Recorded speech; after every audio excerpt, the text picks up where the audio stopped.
হরে কৃষ্ণ, রাধে রাধে বন্ধুরা। আশা করি আপনারা সকলে ভালো আছেন। আমিও খুব ভালো আছি। গোপাল সোনার আর একটা ছোট্ট ভিডিও নিয়ে চলে এলাম। দেখুন, আপনাদের ভালো লাগবে ভিডিওটা, আর অনেকটা উপকারও হবে। তো গোপাল সোনা বাড়িতে যাদের আছে, তো তারা নিয়মিত আশা করি স্নান করান, এটা বলার কিছুই নেই। সেই স্নানের জলে আপনারা কী দিয়ে স্নান করাবেন সেটাই আমি বলছি।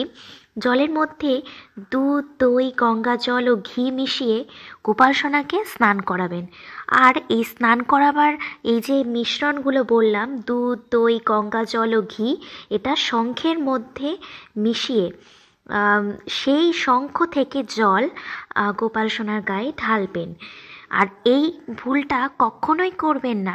সেই মিশ্রণের মধ্যে যেন তুলসী পাতা দিতে কখনোই ভুলবেন না, কারণ তুলসী পাতা ছাড়া গোপাল সোনার কোনো কাজই হয় না।